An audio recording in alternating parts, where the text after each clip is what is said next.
بنے یہ۔ پھر وہ ذوالفقار فقیر نقش بندی دیوبندی وہ کہہ رہے تھے کہ یہ حضور کو حاضر ناظر مانتے ہیں۔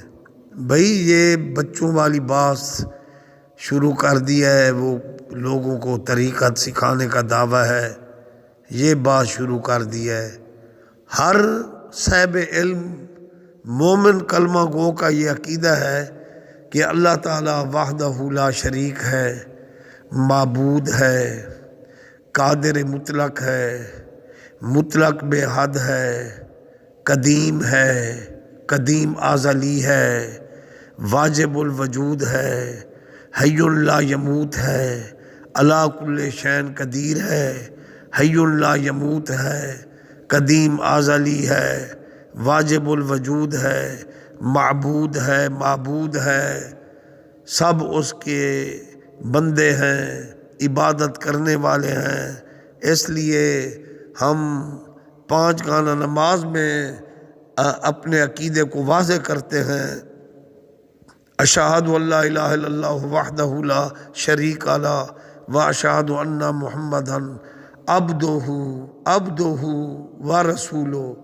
جمعہ کے خطبہ میں پڑھتے ہیں عبدہ ورسولہ۔ جو اللہ کو وحدہ مانے اور رسول اللہ کو عبدہ مانے وہ کیسے مشرک ہو سکتا ہے؟ باقی یہ حاضر ناظر کی بات کرنا، وہ مکے تھے تو مدینے کہتے تھے، کیسے تھے، ہجرت انہوں نے کی۔ اب احادیث میں وارد ہوا ہے یہ شب قدر کی رات آ رہی ہے، یہ خاص راتیں لیلۃ القدر کی رات ہے، یہ شب قدر کی رات ہے۔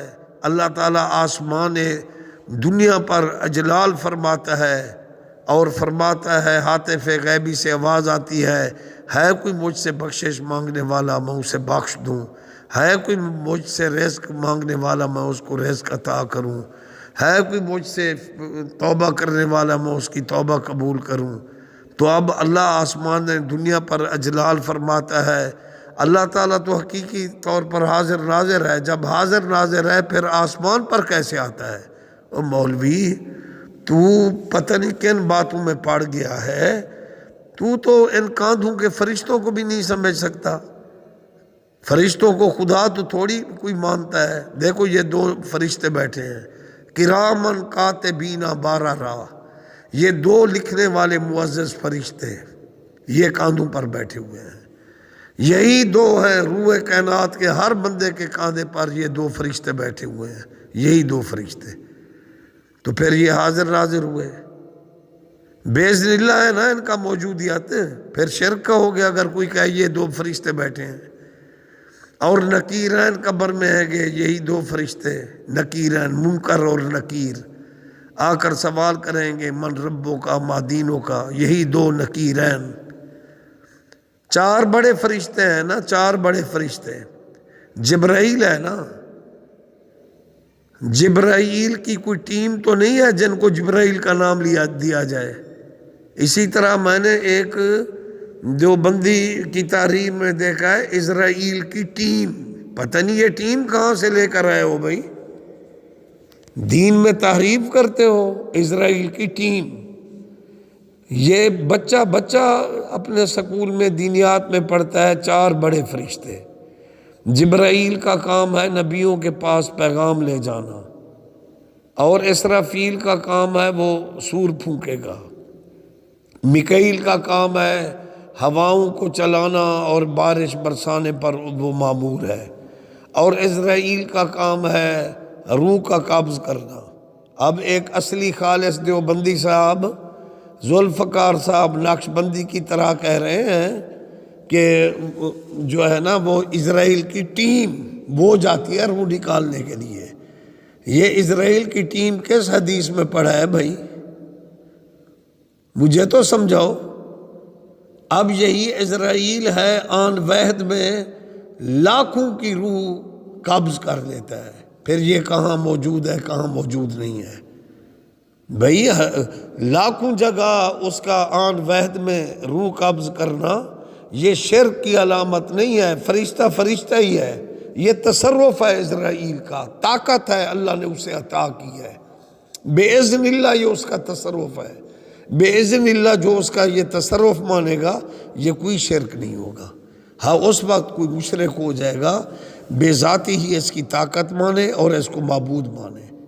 مولانا صاحب یہ کیا کر رہے ہو کہ تم فتوے لگا رہے ہو شرک کے؟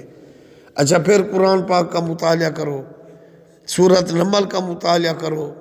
جب بلقیس کا تخت اٹھوانے لگے سلیمان پیغمبر، عفریت جن کو فرمایا، پوچھا، سوال کیا، عفریت من الجن، پڑھو قرآن۔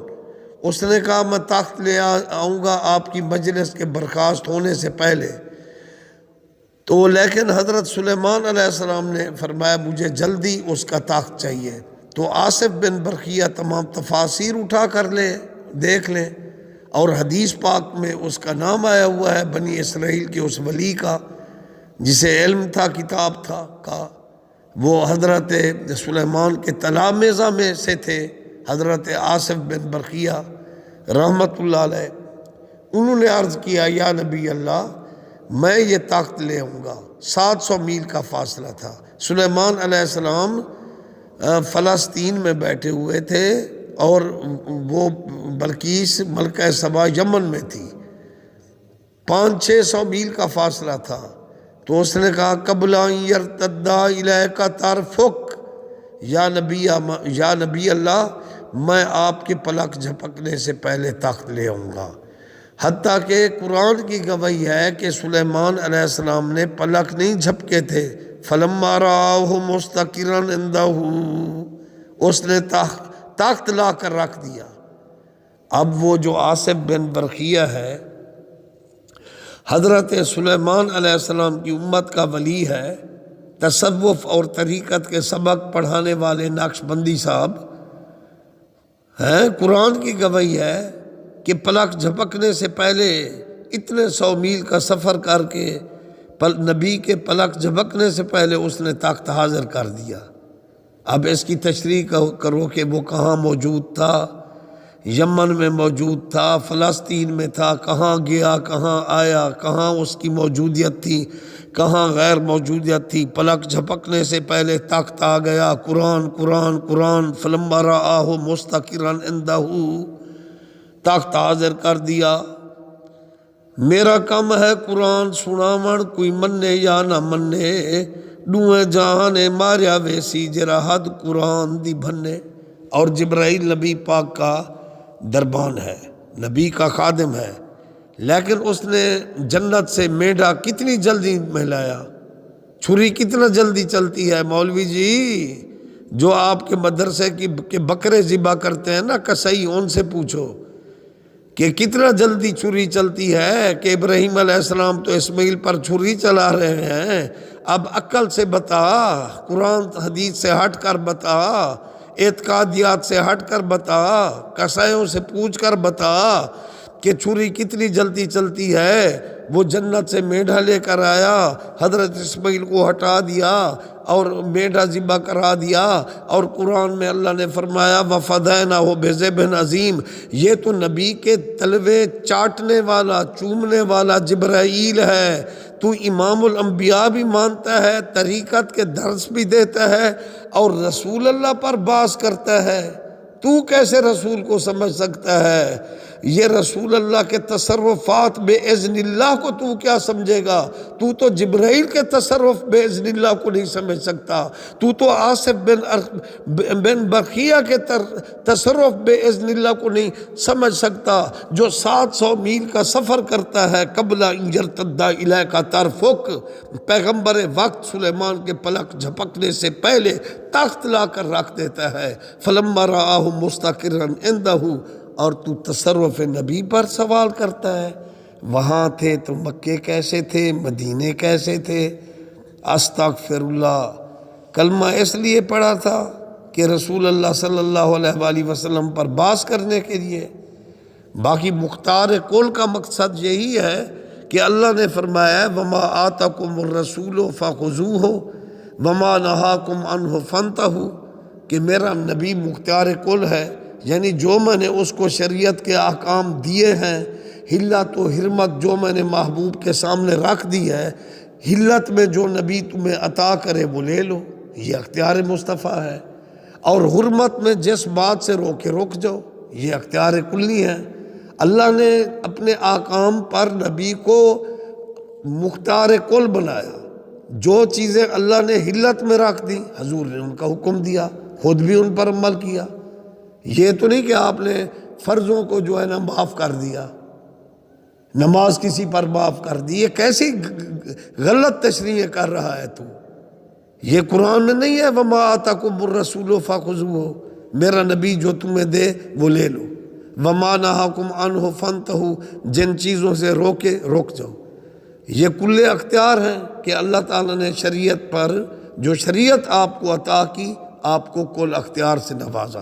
جو اللہ تعالیٰ کے احکام میں حلت تھی آپ نے حلت فرما دی، جو اللہ تعالیٰ کی حرمت تھی اللہ نے حرمت فرما دی۔ یعنی آپ کے ذریعے سے ہمیں سب کچھ ملتا ہے۔ اب اللہ تعالیٰ ڈائریکٹ بھی تو فرما سکتا تھا هو اللہ احد، وہ اللہ ایک ہے، لیکن اللہ نے پیارے محبوب کی پاک زبان سے یہ تبلیغ کرا دی، قل، آپ فرما دیجئے هو اللہ احد۔ اسی طرح حضرت عمر نے جب دیکھا کہ منافق رسول اللہ کے فیصلے کو نہیں مان رہا تو اس کی گردن اڑا دی، اور یہ افواہ پھیل گئی کہ حضرت عمر نے ایک مسلمان کو قتل کر دیا۔ لیکن پھر یہ آیت نازل ہوئی، حضرت عمر کی صفائی پیش ہوئی، اس لیے اللہ کے نبی نے فرمایا الحق ینطق علی لسان عمر، حق عمر کی زبان پر بولتا ہے، اور ظالمہ تو نبی کا فیصلہ نہیں مانتا، میں تیرا فیصلہ کروں، ابھی تیرا فیصلہ کرتا ہوں۔ تو اس منافق بے دین کی گردن مار دی۔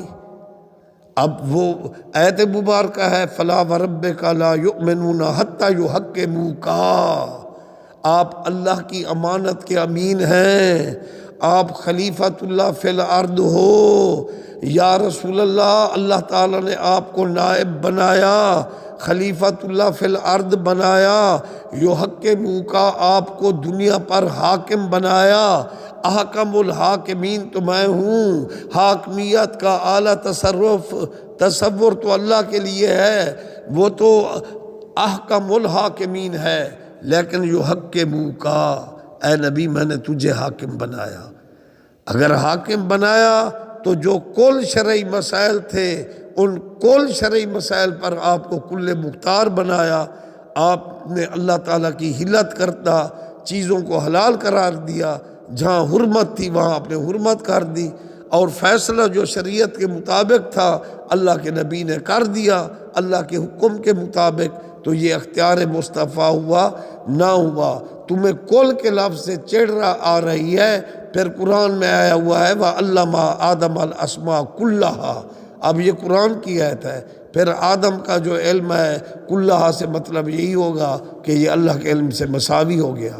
او بغض کی اینک اتارو، کوئی بندہ شرک نہیں کرتا، شرک یہ ہے کوئی نبی کو معبود مانے، شرک یہ ہے کہ اللہ کے طرح نبی کو حی لا یموت مانے، جو اللہ کو حی لا یموت مانتا ہو، نبی کے لیے ذائقۃ الموت مانتا ہو، جو اللہ تعالیٰ کو لامحدود علم کا مالک ذاتی طور پر مانتا ہو، اور نبی کے علوم اللہ کی عطا سے مانتا ہو، ترازو ہاتھ میں نہ لیتا ہو، خدا دے نیون تو صدقے، نبی دے علم تو صدقے، اور تو الزام لگا رہا ہے کہ یہ کہتے ہیں کہ یہ نبی کا جو علم ہے ذاتی ہے۔ کس نے لکھا ہے؟ ہمارے اکابرین میں سے کسی کا حوالہ دو، یہ ٹوٹے پھوٹے حوالے ایسے لوگوں کی مت دو جو شاعر ادیب قسم کے لوگ ہیں، ان کے حوالے مت دو۔ اگر جرأت ہے تو امام احمد رضا فاضل بریلوی کا فتاوی رضویہ اور ان کے کتب میں سے شرک ثابت کر دو، میں آپ کو سلوٹ کروں گا۔ الصلاۃ والسلام علیکہ سیدی یا رسول اللہ، صلاۃ والسلام پڑھنے کا حکم قرآن میں ہے۔ زکریا صاحب نے لکھا ہے کہ الصلاۃ والسلام علیکہ یا محمد، حضرت شبلی صاحب رحمۃ اللہ علیہ، داتا گنج بخش کے پیر، ابو الفضل خطری کے پیر، شیخ حسری کے پیر، شیخ ابو بکر شبلی بغدادی رحمۃ اللہ علیہ، ہر نماز کے بعد الصلاۃ والسلام علیکہ یا رسول اللہ پڑھتے تھے تو نبی پاک نے ان کی پیشانی کو چوما۔ اور پھر یہ حدیث ہے اظہر بن شمس ہے، میرے آقا فرماتے ہیں من رانی فقد را الحق، جس نے مجھے دیکھا حقیقت میں مجھے دیکھا۔ تو یہ حقیقت ہے کہ حضور صلی اللہ علیہ وآلہ وسلم نے چوما۔ زکریا صاحب نے خالص دیوبندی جس کو خالص گھی کا نام دے رہے ہو، اصلی گھی کا، تو زکریا صاحب نے تو یہ مسئلہ فضائل درود و سلام میں لکھ دیا کہ صلاۃ و سلام پڑھنے والے کو نبی پاک نے چوما۔ کہ تمہاری مسجد میں تو صلاۃ و سلام کی خوشبو بھی نہیں ہے، صلاۃ و سلام پڑھنے والوں کو تو تمہارے جن کو اصل گھی اور دیوبندی کہہ رہے ہو، تمہیں لاتعداد بندے دکھاؤں کہ صلاۃ و سلام پڑھنے والوں کو انہوں نے قتل کر دیا ہے۔ اور مولوی صاحب قبر میں جانا ہے، صلاۃ و سلام محبت کی علامت ہے یا شرک کی؟ اللہ نے نبی پر درود اور سلام پڑھنے کا حکم دیا، شرک کا حکم دیا؟ نبی پاک نے فرمایا سلام کو عام کرو، سلام کو عام کرو، تو ایک دوسرے کو سلام کرنے سے محبت بڑھتی ہے۔ سلام محبت کی علامت ہے یا شرک کی علامت ہے؟ صلاۃ و سلام پڑھنے والوں کو قتل کرتے ہو۔ زکریا صاحب اصلی خالص گھی اور دیوبند ہیں، خالص گھی اور اصل دیوبند ہیں، وہ فرما رہے ہیں کہ الصلاۃ والسلام علیک یا رسول اللہ پڑھنے والے کو نبی پاک نے چوما۔ فضائل درود میں انہوں نے لکھا ہے۔ اوپر اگر چلے جاؤ تو علامہ سخاوی نے آج سے کئی سو سال پہلے القول البدی میں یہی واقعہ نقل کیا کہ رسول اللہ نے ابو بکر شبلی رحمۃ اللہ علیہ کو چوما، بغدادی سنگھ کو۔ فقیر نے بھی الحمدللہ جا کر چوما۔ اللہ کے سوا کسی کو سجدہ کرنا شرک ہے، چومنا تو شرک نہیں ہے۔ اگر چومنا شرک ہوتا تو حجر اسود کو چومنا بھی شرک ہوتا، بچوں کو چومنا بھی شرک ہوتا۔ جبرائیل نے محبوب کے قدموں کو چوما، شرک ہے۔ والدین اولاد کو بچوں کو چومتے ہیں، رسول نے حسن حسین کو چوما، کیا شرک ہے؟ اور جلاء الافہام میں علامہ ابن کثیر کے شاگرد علامہ ابن قیم نے آج سے صدیوں سے پہلے وہی زکریا صاحب والا واقعہ صدیوں سے پہلے رقم کیا۔ جلاء الافہام عربی کتاب دیکھو کہ رسول اللہ صلی اللہ علیہ وآلہ وسلم نے صلاۃ و سلام پڑھنے پر ان کو چوما۔ اور صلاۃ و سلام پڑھنا تو ناک سونکھ جاتا ہے تم لوگوں کو، ہیں؟ اور تم یہ باتیں کرتے ہو، کلی کہہ دیا۔ پھر وہ شعر پڑھ دیا، خدا جو پکڑے چھڑاوے محمد، محمد دا پکڑیا چھڑا کوئی نہیں سکتا۔ ٹھیک ہے کسی عاشق کا یہ شعر ہے، لیکن اس کا معنی یہ ہے خدا جس مسلمان کو پکڑ لے گا گناہوں کی وجہ سے، آخر وہ کلمہ گو تو ہے، توحید رسالت کو تو مانتا ہے، انشاءاللہ باذن اللہ حضور اس کی شفاعت فرمائیں گے۔ محمد دا پکڑا چھڑا کوئی نہیں سکتا، یعنی جس ابو جال نے حضور کی شان میں بکواس کی اور کلمہ سے محروم رہا، کلمہ سے محروم رہا، اس کی سفارش کوئی نہیں کرے گا، اسے کوئی نہیں چھڑوا سکے گا، اس بدبخت کو اللہ بھی نہیں چھوڑے گا۔ اس شعر کی تو یہ سمپل سی تشریح ہے، تو پتہ نہیں کہاں بغض رسول میں چلا گیا۔ کیا جو بھی حاکم یا عدلیہ کا جج ہوتا ہے اسے اختیار نہیں ہوتے؟ لفظ کلی پر لڑ رہا ہے تو پھر کل علم تو اللہ کے لیے ہے، تو پہلا پاؤ پڑھ کے دیکھو وَعَلَّمَ آدَمَ الْأَسْمَاءَ كُلَّهَا، تو یہ شعر کہا ہوا ہے۔ بھئی تشریح ہوتی ہے ہر بات کی۔ اللہ کا علم ذاتی ہے، لامحدود ہے۔ نبی کے علم عطائی کو کتوں جانوروں سے تھانوی صاحب نے تعبیر کیا، مثالیں دی۔ کیا نبی کی مثال جانوروں کے علم کے ساتھ دینا جائز ہے؟ خدا را انصاف کرو۔ اور جن علماء دیوبند میں سے جن اسماعیل دیلوی نے تقویۃ الایمان میں لکھ دیا نبی مر کر مٹی میں مل گئے، حالانکہ اجساد الانبیاء کو مٹی نہیں کھا سکتی۔ وَمَنْ عَمِلَ صَالِحًا مِنْ ذَكَرٍ أَوْ أُنْثَىٰ وَهُوَ مُؤْمِنٌ فَلَنُحْيِيَنَّهُ حَيَاةً طَيِّبَةً کی جن کو نوید سنائی گئی، نبیوں کے لیے لکھنا کہ نبی ولی مر کر مٹی میں مل چکے۔ یہ اصلی دیوبند اور خالص گھی کی یہ عبارتیں میں پڑھ رہا ہوں، ذرا ان کی بھی تشریح کر دو نا۔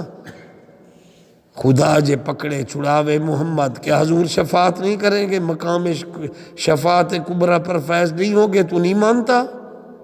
محمد جے پکڑے چھڑا کوئی نہیں سکتا، ابو لہب نے کلمہ نہیں پڑھا، حضور کا دشمن رہا، ابو جہل ساری عمر دشمن رہا، اور وہ کفر میں جکڑے ہوئے ہیں کہ ابو جہل کی کون سفارش کرے گا، ابو لہب کی کون سفارش کرے گا، اللہ بھی ان کو نہیں بخشے گا۔ اور جہاں ایسے الفاظ لکھے گئے ہیں کہ نبی ولی مر کر مٹی میں مل گئے، رشید ابن رشید میں یزید فاسق فاجر کو امیر المومنین لکھ دیا 70 علماء دیوبند نے، اور نواسہ رسول جس نے ظالم حاکم کے سامنے اللہ میں جہاد بلند کیا، جن کو کاندھوں پر رسول اٹھا کر فرما رہے ہیں ان الحسن والحسین سید شباب اہل الجنہ، ہیں ان کے قاتل کو، ان پر ظلم کرنے والوں کو، ان کو تم امیر المومنین یزید لکھ رہے ہو فتاوی رشیدیہ میں، اور حسین کو باغی لکھ رہے ہو، اور پھر کہہ رہے ہو کہ اصل گھی خالص گھی دیوبند۔ یہ خالص اخلاص، یہ آپ کا اگر یہی ہے عقیدہ تو یہ ہماری سمجھ سے باہر ہے۔ اللہ تعالیٰ آپ کو ہدایت عطا فرمائے۔ الصلاۃ والسلام علیکہ یا رسول اللہ وعلی آلکہ و صحابکہ یا حبیب اللہ صلی اللہ علیہ وسلم۔